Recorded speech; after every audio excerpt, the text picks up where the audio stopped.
تینوں ہی اسے خباثت بھری نظروں سے دیکھ رہے تھے۔ ارے پیاری لڑکی، ہم تمہیں پورے شہر میں تلاش کریں اور تم یہاں پر چھپ کر بیٹھی ہو۔ اس کی بات سن کر تیزی سے نفی میں سر ہلانے لگی۔ تم مجھے جو سمجھ رہے ہو نا، میں وہ نہیں ہوں۔ ہاں، ہم جانتے ہیں کہ تجھے بھی ہماری ضرورت ہے۔ اسے کال گرل سمجھ رہے تھے۔ ابھی اور اسی وقت یہاں سے چلے جاؤ ورنہ میں پولیس کو کال کر دوں گی۔ اس نے انہیں دھمکی دینے کی کوشش کی تھی۔ ہاں خوشی سے کرو، لیکن کال کرنے کے لیے تم موبائل کہاں سے لاؤ گے؟ ایک لڑکا جو بہت ہی غور سے اس کی حالت کو دیکھ رہا تھا، وہ اندازہ لگا چکا تھا کوئی کال گرل نہیں ہے بلکہ یہ تو مجبور لڑکی ہے، اور مجبور لڑکیوں کا فائدہ اٹھانا تو ان کا پسندیدہ مشغلہ تھا۔ نہ تو ان کے دل میں خوف خدا تھا اور نہ ہی انہیں کوئی غیرت تھی۔ اس سے پہلے کہ وہ ہبا کے پاس جاتے، کالے رنگ کی گاڑی پھر سے ان کے قریب آ کر رکی تھی۔ ہبا نے بھیگی ہوئی آنکھوں سے ایک نظر اس گاڑی پر ڈالی۔ وہ لڑکے بھی سالی شان گاڑی میں بیٹھی ہوئی شخصیت کا باہر نکلنے کا انتظار کرنے لگے تھے۔ یہ یہاں پر کون آ گیا ہے؟ میرے چاچے کا بیٹا تو بالکل بھی نہیں ہے۔ اگر وہ ہوتا تو مجھے بتا کر آتا، دوسرے لڑکے نے نفرت سے سر جھٹکتے ہوئے کہا تھا۔ زریز لب بھینچتا ہوا ان کے سامنے آ کر کھڑا ہو گیا۔ ہٹو میرے سامنے سے۔ ارے مسٹر، کہاں پر جا رہے ہو؟ تمہیں کیا لگتا ہے ہم اتنی آسانی سے تمہیں اپنا شکار دے دیں گے؟ یہ خیال تم اپنے ذہن سے نکال دو۔ وہ میری بیوی ہے، اور دوبارہ اگر تو نے میری بیوی کے بارے میں ایسی کوئی بھی بات کی تو مجھ سے برا کوئی بھی نہیں ہوگا۔ ارے اگر تیری بیوی تھی تو اس ویرانے میں اکیلا چھوڑ کر کیوں گیا؟ اور یہ ٹوپی ڈرامہ کسی اور کے ساتھ جا کر لگانا۔ چل اب سائڈ پر ہو جا، ایسا نہ ہو کہ ہم تجھے دھو ڈالیں۔ لڑکے نے اس کے کندھے پر ہاتھ رکھا ہی تاکہ اگلے لمحے وہ اس کے ہاتھوں کو پکڑ کر موڑ چکا تھا۔ وہ لڑکا درد کے مارے چلانے لگا۔ تھوڑی ہی دیر میں وہ ان کی حالت بگاڑ چکا تھا۔ جب وہ ہبا کی طرف بڑھا تو وہ ڈبڈباتی ہوئی آنکھوں سے اس کے چہرے کی طرف دیکھنے لگے۔ مجھے تمہارے ساتھ نہیں جانا۔ یہ ڈرامے بازی بعد میں کرنا، مجھے پتا ہے کہ تمہیں مشکلوں میں پھنسنے کا بہت شوق ہے، لیکن فی الحال میں اس موڈ میں نہیں ہوں۔ میں نے کہا کہ مجھے آپ کے ساتھ نہیں جانا۔ اگلے ہی لمحے زوریز نے اسے کندھے پر اٹھا لیا تھا۔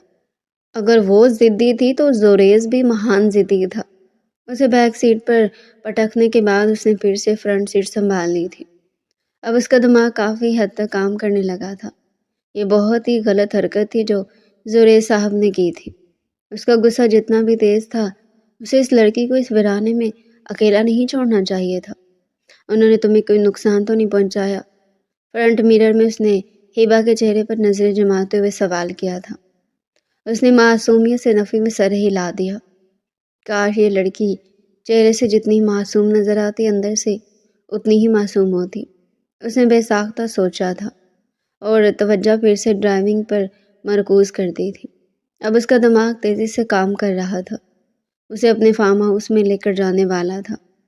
اس کے پیرنٹس کو ابھی تک اس کے نکاح کے بارے میں معلوم نہیں تھا، اور وہ کسی کو بتانا بھی نہیں چاہتا تھا، کیونکہ اس کا ارادہ ہبا کو اپنی بیوی کا درجہ دینے کا نہیں بلکہ بہت جلد اپنی زندگی سے بے دخل کرنے کا تھا۔ بار بار وہ اس پر نظر ڈال رہا تھا۔ آج سے کچھ سال پہلے اس لڑکی نے اس کی آنکھوں میں آنکھیں ڈال کر اسی سے بدتمیزی کی تھی، اور آج وہ کیسے اس کے سامنے بھیگی بلی بن کر بیٹھی ہوئی تھی۔ نہ تو وہ ٹھیک طرح سے بات کر پا رہی تھی اور نہ ہی اپنے خیالات کا اظہار کر پا رہی تھی۔ حالات بھی انسان کو کتنا بے بس اور مجبور کر دیتے ہیں نا۔ وہ یہ سوچ کر رہ گیا۔ گاڑی ایک بہت بڑے فارم ہاؤس کے سامنے آ کر رکی تھی۔ وہ ابھی تک گاڑی میں ہی بیٹھی اپنے آنے والے وقت کے بارے میں سوچ رہی تھی کہ اس نے ہبا کی گاڑی کا شیشہ بجایا۔ وہ جلدی سے ہوش کی دنیا میں آئی۔ اب کیا مجھے یہاں پر آپ کے لیے ریڈ کارپٹ بچھانا پڑے گا تاکہ آپ کیٹ واک کرتی ہوئی میرے اس ادنا سے گھر کے اندر داخل ہوں؟ وہ طنزیہ لہجے میں کہتا اسے بہت زہر لگ رہا تھا، مگر وہ صبر کا گھونٹ پیتی ہوئی اس کے پیچھے پیچھے چلتی ہوئی حویلی کے اندر داخل ہو گئی تھی۔ سردی کافی زیادہ بڑھ چکی تھی اور اس کے کندھے پر صرف ایک شال موجود تھی۔ اگر ہمت ہے تو مجھے اونچی آواز میں گالیاں نکالو، ڈرپوکوں کی طرح میں منمنانا بند کرو۔ میں آپ کو گالیاں نہیں دے رہی تھی، اس نے معصومیت سے توثیق کی تھی۔ اس کے چہرے کو دیکھ کر رہ گیا تھا۔ اس نے محترمہ کو لیفٹ سائڈ میں بنے پہلے کمرے میں جانے کے لیے کہا تھا، لیکن وہ غلطی سے رائٹ سائڈ میں بنے ہوئے پہلے کمرے میں داخل ہو گئی۔ یہ کمرہ زوریز کا تھا اور بہت ہی خوبصورت تھا۔ وہ کسی شہزادے کا کمرہ معلوم ہو رہا تھا۔ اسے اپنے کپڑوں سے عجیب سی بو آ رہی تھی اور اسے تنگی کا احساس بھی ہو رہا تھا۔ کچھ سوچ کر وہ نہانے کے لیے واش روم چلے گئے اور پھر اس نے زوریز کا ہی نائٹ ڈریس پہن لیا تو اسے لگ رہا تھا کہ وہ اس کمرے میں داخل نہیں ہوگا، جبکہ زوریز یہ سمجھ رہا تھا کہ وہ گیسٹ روم میں ہوگے۔ صرف یہ 2 ہی کمرے ان لوگ ہوتے تھے، باقی سب کمروں کو لاک لگا ہوا تھا۔ رات لیٹ جب وہ کمرے کے اندر داخل ہوا تو لائٹ بند تھی۔ وہ چھوٹے چھوٹے قدم اٹھاتا ہوا تھکے ہوئے انداز میں اپنے بستر پر جا کر گرا۔ اچانک اسے نسوانی چیز کی آواز سنائی دی تھی۔ اسے اپنے نیچے کسی نرم گرم چیز کا احساس ہوا۔ وہ ہڑبڑا کر اپنی جگہ پر اٹھ بیٹھا۔ دوسری طرف ہیبا کی حالت غیر ہونے لگی تھی۔ اس کی آنکھیں خوف اور حیرت سے پھیلی ہوئی تھی اور اس کے دل کی دھڑکنیں بھی تیز ہو گئی تھی۔ وہ اپنے سینے پر ہاتھ رکھ کر گہرے گہرے سانس لے کر اپنے آپ کو کمپوز کرنے کی کوشش کر رہی تھی۔ زوریز نے ہاتھ آگے بڑھا کر جب لائٹ آن کی تو محترمہ کا خوبصورت چہرہ اس کے سامنے واضح ہو گیا۔ وہ دونوں اس وقت ایک دوسرے کے بے حد قریب موجود تھے۔ دونوں ایک دوسرے کی سانسوں کی تپش محسوس کر رہے تھے۔ ہیبا کا چہرہ تو یکدم ہی شرم اور حیا کے مارے لال ہو گیا تھا، جبکہ زوریز کا چہرہ غصے سے تپنے لگا تھا۔ تو میرے کمرے میں کیا کر رہی ہو؟ اس کی بازو کو پکڑ کر اسے خود سے مزید قریب کرتا ہوا وہ کھا جانے والے انداز میں بولا تھا، آپ نے ہی کہا تھا کہ رائٹ والے کمرے میں جانا۔ وہ اپنی بازو چھڑوانے کی کوششوں میں ہلکان ہو رہی تھی، کیونکہ اس ظالم کی گرفت بہت ہی مضبوط تھی اور اسے تکلیف کا احساس ہونے لگا تھا۔ کیا تمہارے دماغ میں بھوسا بھرا ہوا ہے یا پھر جان بوجھ کر بے وقوفوں والی حرکتیں کرتی ہو؟ میں نے تمہیں لیفٹ سائڈ والے کمرے میں جانے کے لیے کہا تھا۔ یہ کہہ کر وہ اس سے دور ہوا تھا اور اپنی پیشانی کو بے چینی سے مسلنے لگا تھا، لیکن جب اگلی نظر محترمہ کے لباس پر پڑی تو وہ اس کی ہمت پر اش اش کر اٹھا۔ اس نے اس کی خوبصورت سراپے سے بے ساختہ نظریں چرائی تھی۔ بلا شک وہ نسوانی حسن کی دولت سے مالا مال تھی اور اس وقت وہ بہت اٹریکٹیو لگ رہی تھی۔ وہ کسی بھی مرد کا ایمان ڈگمگانے کی صلاحیت رکھتی تھی۔ اس کے ذہن میں بھی سب سے پہلی بات یہی آئی تھی کہ وہ اس کے نکاح میں ہے اور اس پر پورا پورا حق رکھتا ہے۔ اگر چاہے تو وہ اسے اپنا حق وصول کر سکتا ہے۔ لیکن انا بیچ میں آ رہی تھی۔ اپنے آپ پر کنٹرول کر کے اس نے کاٹ داڑھ لہجے میں سوال کیا کہ اس کی اجازت سے تم نے میرا نائٹ ڈریس پہنا ہے۔ اب کی بار ہیبا کے قدموں کے نیچے سے زمین نکل گئی تھی۔ وہ خاموشی سے اپنی نگاہیں جھکا کر اپنی انگلیاں چٹکھانے لگی تھی۔ تمہاری ہمت بھی کیسے ہوئی میری اجازت کے بغیر میری چیزوں کو ہاتھ لگانے کی؟ اس کو تھوڑی سے پکڑ کر اس کا چہرہ بلند کرتے ہوئے بولا تو وہ بے ساختہ خوف سے تھوک نکلنے لگی تھی۔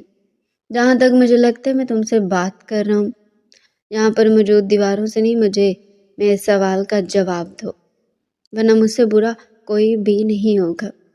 وہ میرے پاس پہننے کے لیے کپڑے نہیں تھے اور ان کپڑوں سے بو آ رہی تھی تو میں نے یہ چینج کر لی ہے۔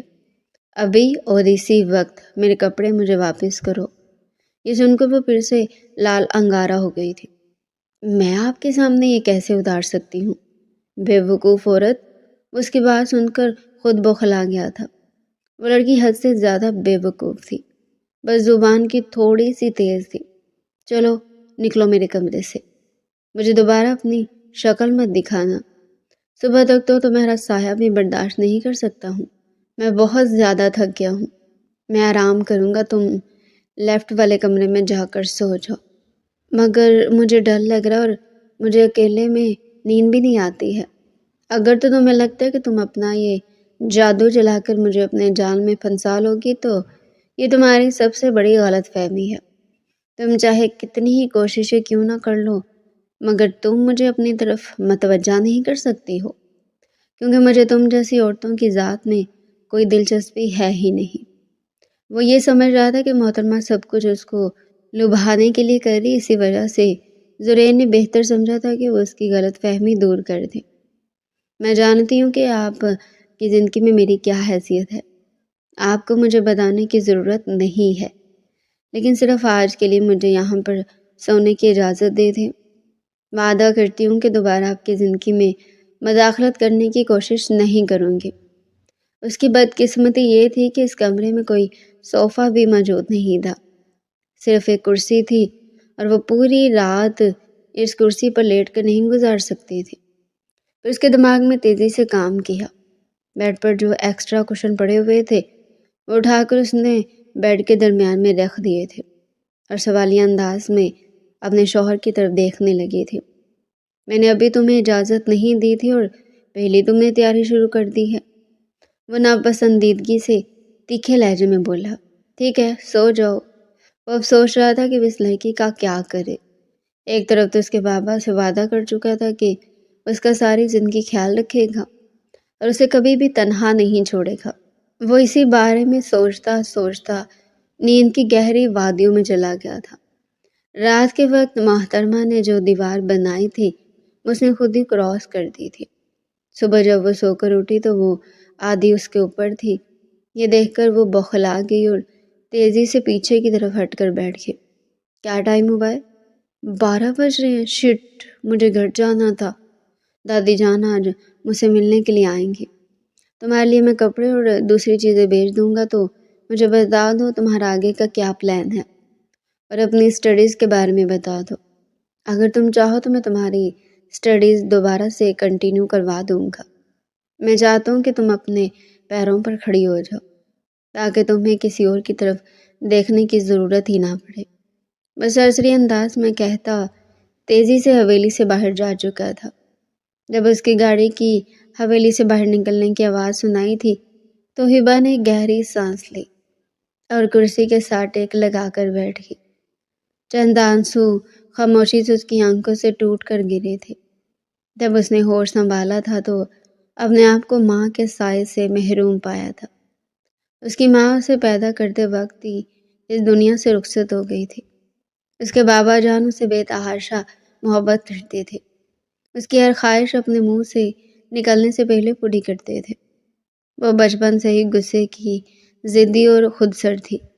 اس کی امی ابو نے پسند کی شادی کی تھی، اسی وجہ سے خاندان والوں نے ان سے اپنا ناطا توڑ دیا تھا، اور پھر فاروق صاحب اس کی ماں کو لے کر اسلام آباد شفٹ ہو گئے تھے۔ ان کی ایک چھوٹی سی فیملی تھی۔ وہ خوشگوار زندگی گزارے تھے، لیکن جب کلثوم بیگم کا انتقال ہوا تو وہ خاندان ٹوٹ گیا۔ اس موقع پر فاروق صاحب نے بڑی ہمت کا مظاہرہ کیا تھا۔ انہوں نے اپنے آپ کو سنبھالا تھا، کیونکہ وہ جانتے تھے کہ اب ان کی بیٹی کی ذمہ داری ان کے اوپر آ چکی ہے۔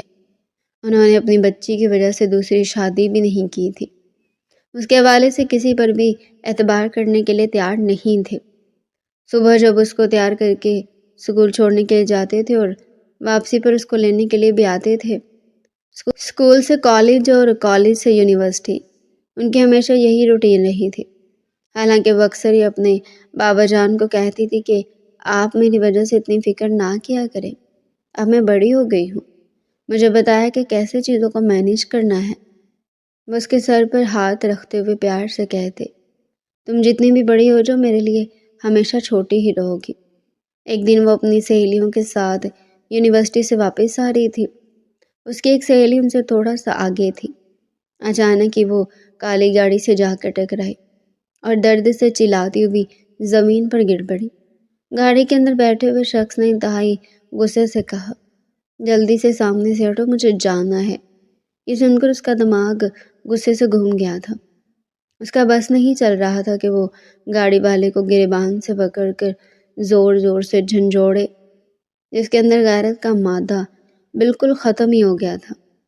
سردار وحید ڈرائیو کر رہا تھا، جبکہ سردار زوریز فرنٹ پیسنجر سیٹ پر بیٹھا ہوا تھا۔ تم پاگل تو نہیں ہو گئے ہو؟ یہ کیا ہو رہا ہے؟ جا کر دیکھ اس لڑکی کو کیا ہوا ہے۔ کہیں کوئی گہری چوٹ تو نہیں لگی؟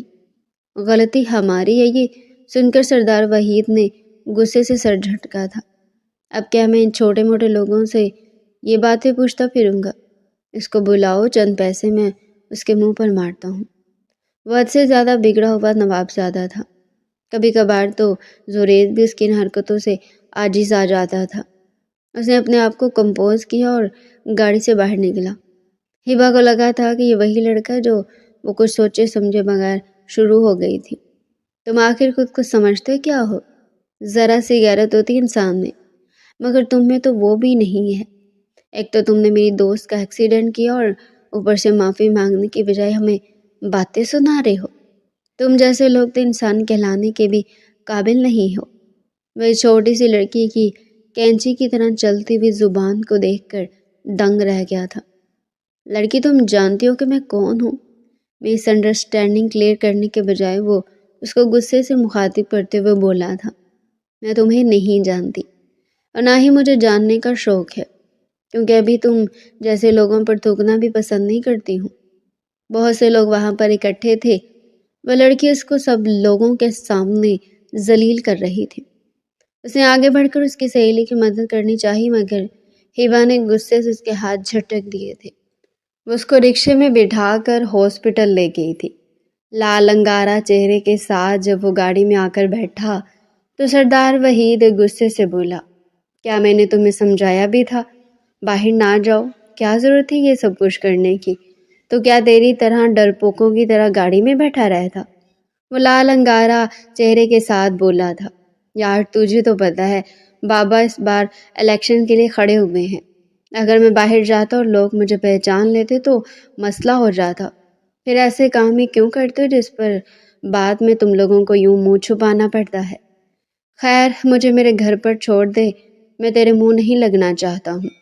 تیری وجہ سے پہلے بھی میں بہت زیادہ ذلیل ہو چکا ہوں، مزید اب نہیں۔ یار تو ناراض ہی ہو گیا ہے۔ سردار وحید نے اسے منانا چاہا مگر کوئی فائدہ نہیں ہوا تھا۔ سردار زوریز کے دماغ میں فی الحال اسی لڑکی کا ہی چہرہ اور اس کی باتیں گھوم رہی تھی۔ وہ کسی ہتھوڑے کی طرح اس کے دماغ پر لگ رہی تھی۔ آخر وہ لڑکی خود کو سمجھتے کیا ہے؟ اس کی ہمت بھی کیسے ہوئی مجھے یہ سب کچھ کہنے کی؟ بس کسی طرح سے وہ لڑکی مجھے مل جائے، میں اس کا وہ حشر کروں گا کہ وہ ساری زندگی یاد رکھے گی۔ آج اس سے پہلے کبھی بھی کسی نے اسے اونچی آواز میں بات نہیں کی تھی۔ اسے بدتمیزی کرنا تو بہت ہی دور، اور جس وجہ سے وہ لڑکی اس کو باتیں سنا کر گئی تھی اس میں تو اس کو کوئی غلطی بھی نہیں تھی۔ وہ تو الٹا ان کی مدد کرنے کے لیے باہر نکلا تھا، مگر اس کا قصور یہ تھا کہ وہ سردار وحید کی گاڑی میں موجود تھا۔ کچھ ہی دنوں کے بعد وحید کا ایکسیڈنٹ ہوا تھا۔ تقریباً 2 گھنٹوں تک وہ روڈ پر ہی پڑا رہا تھا۔ کوئی بھی اس کی مدد کرنے کے لیے نہیں رکا تھا۔ تب اس کو شدت سے اس لڑکی کی یاد آ رہی تھی جس کی مدد کہہ دیے اس نے گاڑی سے باہر نکلنے کی زحمت نہیں کی تھی، بلکہ اسے اپنے سامنے سے ہٹ جانے کے لیے کہا تھا۔ سچ کہتے ہیں کہ جو کسی کے ساتھ غلط کرتا ہے اس کے ساتھ بھی غلط ہی ہوتا ہے۔ دوسری طرف سردار زوریز اس لڑکی کو بھولنے ہی لگا تھا کہ وہ ایک دن اسے مال میں آ کر ٹکرا گئی۔ ہبا کو یوں لگ رہا تھا کہ اس کا سر کسی دیوار کے ساتھ جا کر ٹکرایا ہو۔ یہ دیوار یہاں پر کس نے کھڑی کر دی؟ اس نے جھنجھلاتے ہوئے لہجے میں کہا تھا، لیکن جیسے اس نے اپنی نگاہیں ہٹائی وہ چلاتے ہوئے بولی، تو اسے میں بھی یہی پوچھنا چاہتا تھا کہ اب یہاں پر کون سا ہنگامہ کرنے کا ارادہ ہے؟ وہ ترچھی نظروں سے اس کو گھورتے ہوئے بولا، کیا تم میرا پیچھا کر رہے ہو؟ وہ ابھی بھی اس کو غلط رنگ دے رہی تھی۔ اسے تھوڑی دیر پہلے اس کی سہیلی نے بتایا تھا کہ وہ اسی دکان میں موجود ہے جس میں وہ تھے، اور اب جب یہاں پر آئی تو وہ بھی اسی جگہ پر ہی آ گیا تھا۔ اس کو لگ رہا تھا کہ وہ اس کا پیچھا کر رہا ہے۔ میرے پاس اتنا فارغ وقت نہیں ہے جو میں تم جیسی لڑکی کا پیچھا کروں گا۔ سائڈ پر ہٹو، میں تمہارے باپ کی نوکر نہیں ہوں جو میں تمہارا حکم مانوں گی۔ دیکھو، اگر میں تم سے تمیز سے بات کر رہا ہوں تو اس کا مطلب یہ نہیں کہ تم میرے سر پر چڑھ کر ناچنے لگو۔ اس نے اپنے لہجے کو مطمئن بنانے کی ہر ممکن کوشش کی تھی، مگر پھر بھی اس کے لہجے سے غصہ جھلکنے لگا تھا۔ تھوڑی ہی دیر میں سارا وہاں پر آ گئی۔ اسے دیکھ کر وہ دھیمے سے انداز میں مسکرا دیا تھا۔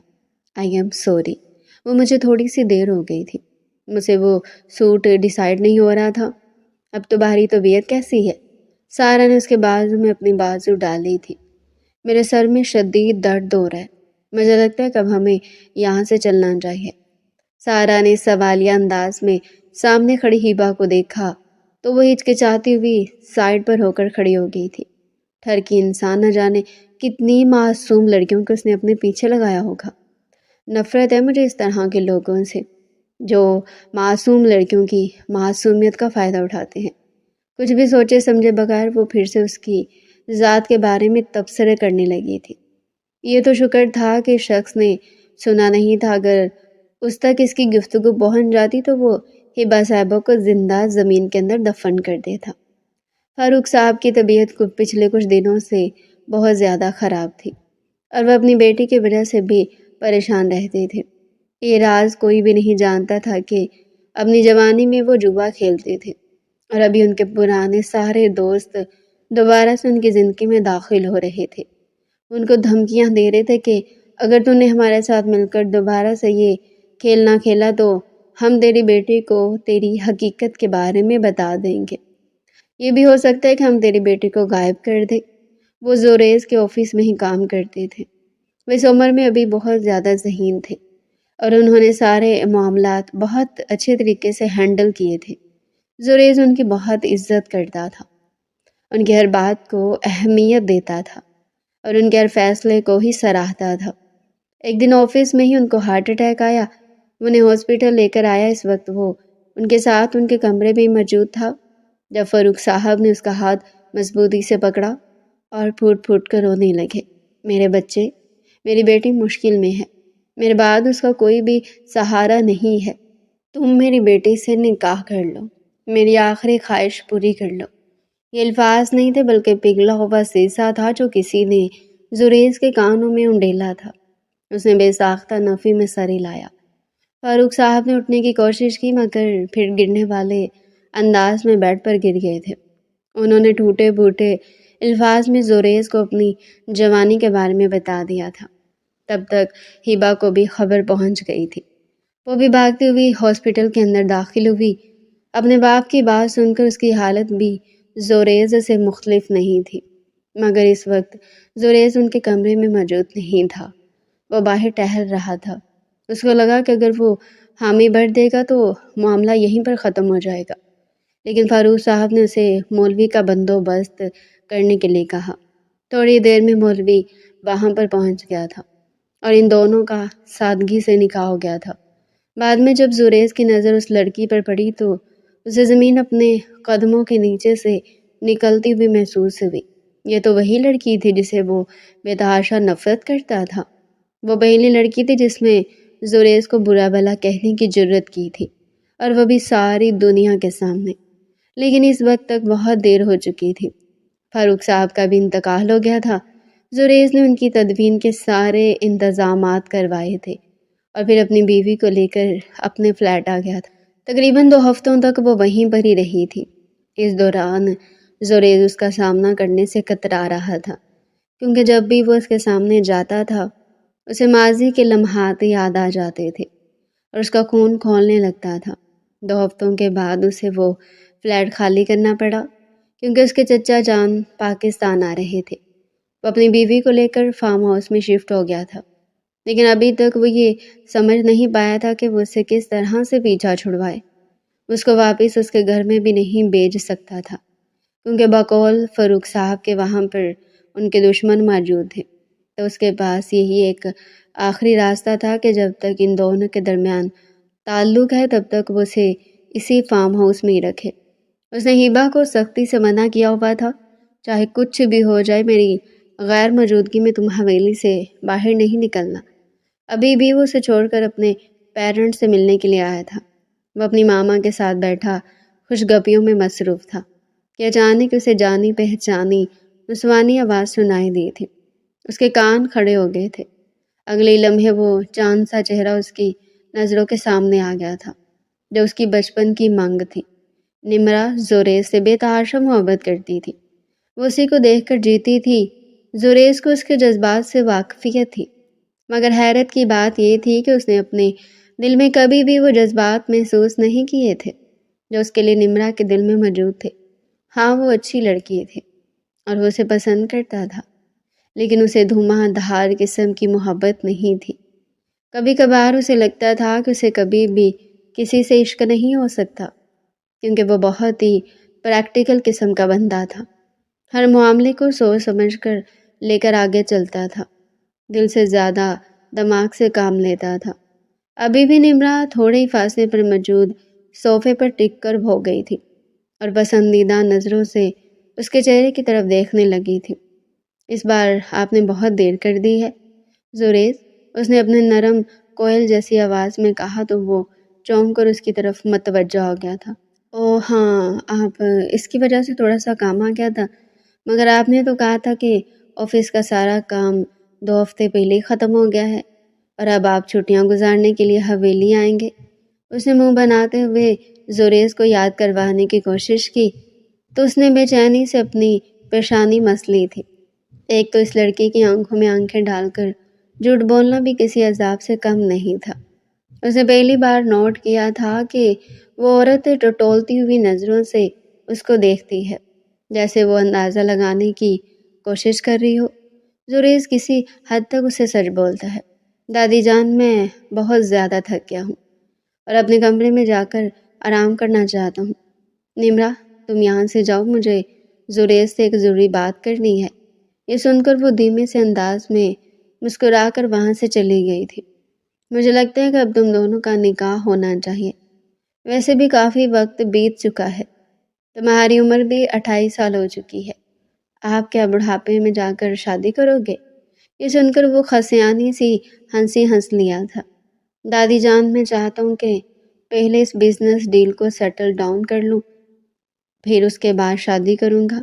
آپ مجھے بس 6 مہینوں کا وقت دے دیں، میں آپ کو پھر انکار نہیں کروں گا، بلکہ آپ کے حکم پر سر جھکا دوں گا۔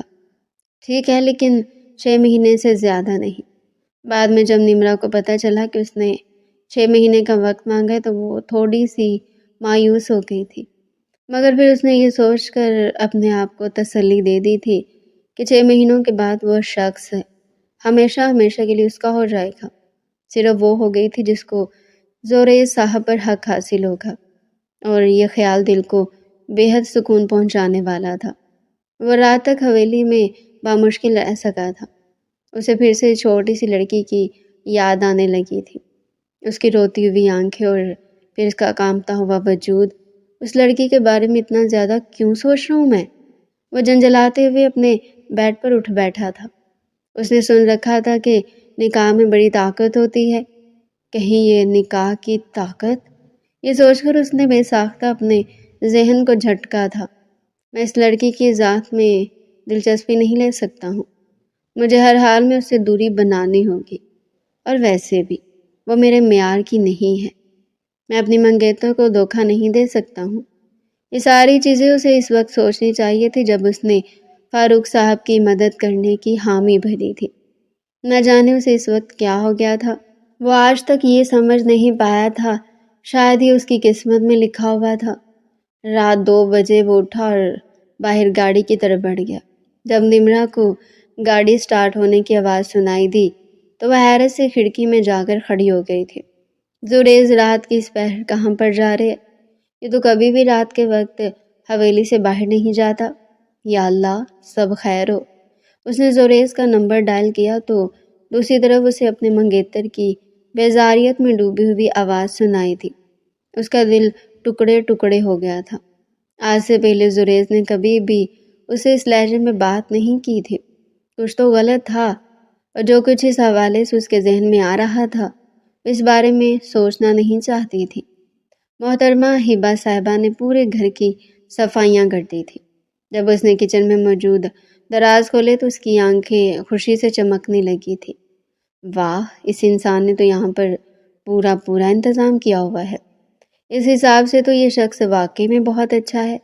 وہاں پر کھانے پینے کی چیزوں کے علاوہ سنیکس بھی موجود تھے، فریج میں فروٹ سے بھری ہوئی تھی، اور اس کے علاوہ وہاں پر کچن کا سارا سامان بھی تھا۔ اسے اپنے لیے چکن میکرونی بنائی تھی، ساری چیزیں ملازم نے صبح لا کر رکھی تھی کیونکہ اس کے باس نے اس کو حکم دیا تھا۔ جب زوریز لاؤنج کے اندر داخل ہوا تو سامنے کا منظر دیکھ کر وہ ٹھٹک کر رکا تھا۔ مجھے ٹینشن میں ڈال کر یہ لڑکی خود کیسے انجوائے کر رہی ہے۔ وہ لمبے لمبے ڈنگ بیٹھتا ہوا ٹی وی کے سامنے جا کر کھڑا ہو گیا۔ کیا کر رہے ہیں آپ؟ سائڈ پر ہوں، بڑا زبردست سین لگا ہوا ہے، وہ ہڑبڑاتے ہوئے بولی تھی، مگر پھر کچھ یاد آنے پر وہ خاموش ہو گئی۔ اسے خوف سے تھوک نکلا تھا۔ وہ بازو لو بیٹھے اس کو خونخوار نگاہوں سے گھور رہا تھا۔ کیا کر رہی ہو یہاں پر؟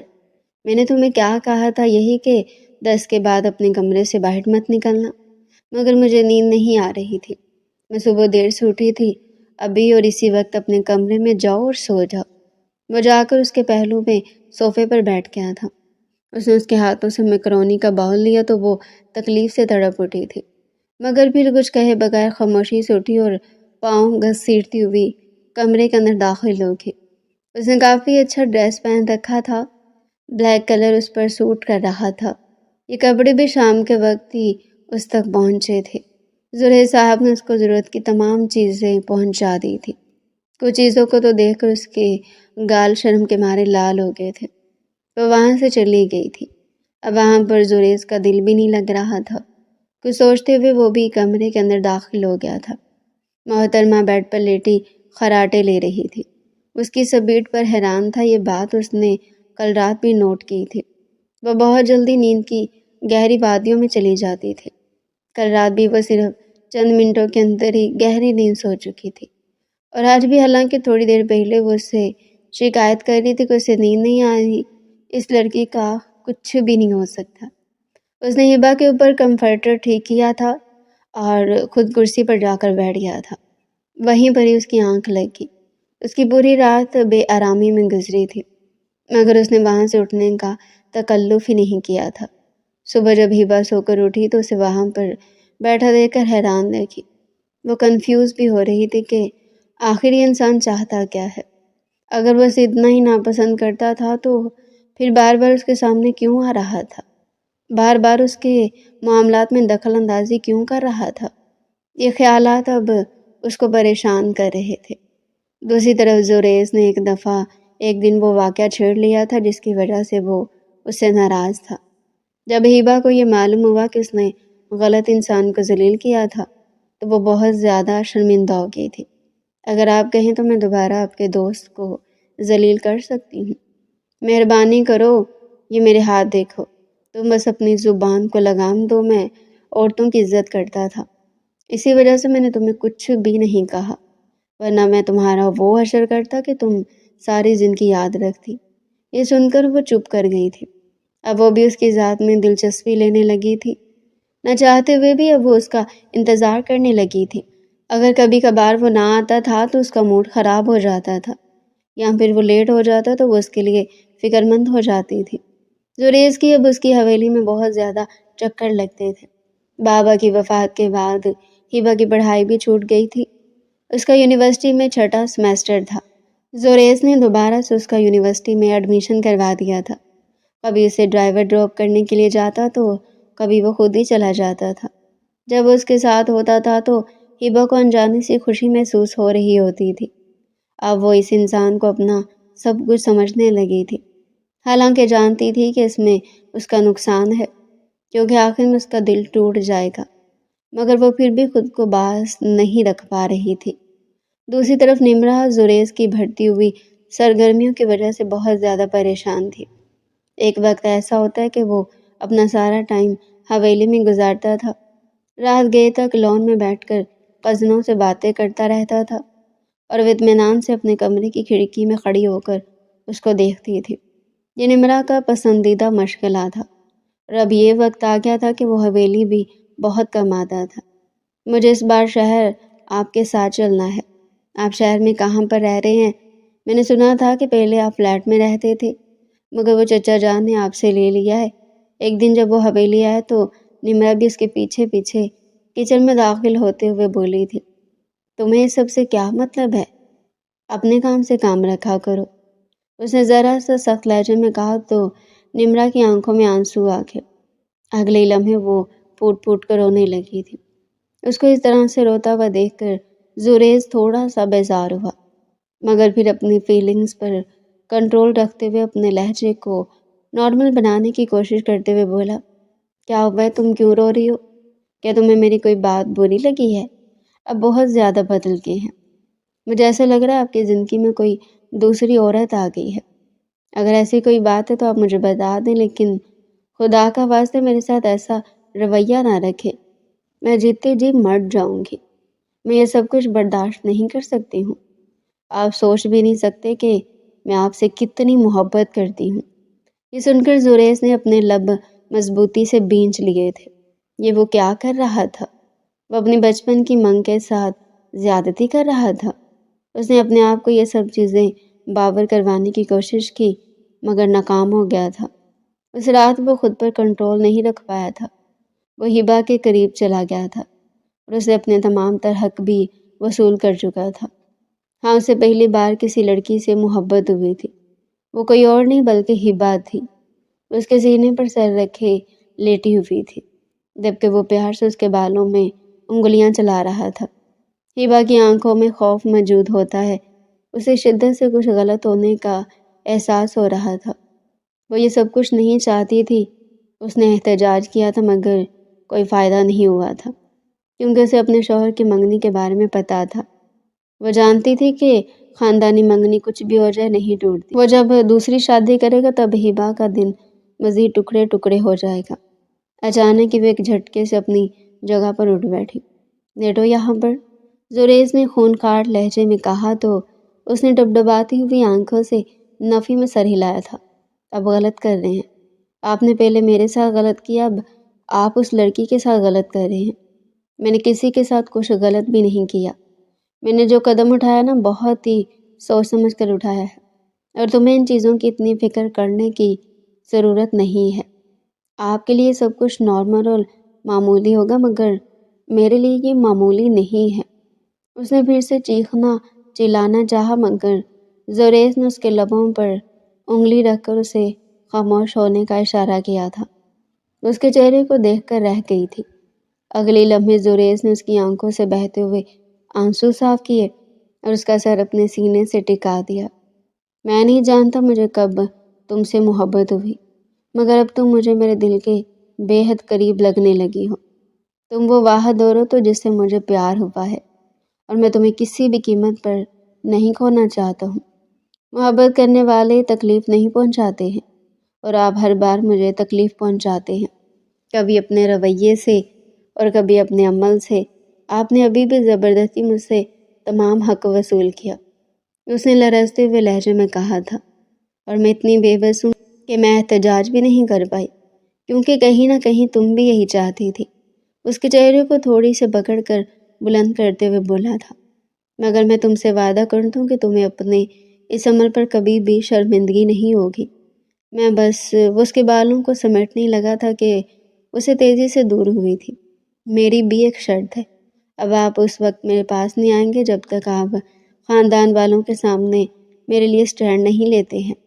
یہ سب کچھ اس سے پہلے کہنا چاہیے تھا، مگر کل رات اسے موقع ہی نہیں ملا تھا۔ وہ کسی سائے کی طرح اس پر حاوی ہو گیا تھا، اور پھر وقت گزرنے کے ساتھ ساتھ اس نے بھی اپنے آپ کو زریز کی قربت میں سونپ دیا تھا۔ ہاں، وہ اسے انکار نہیں کر پائی تھی۔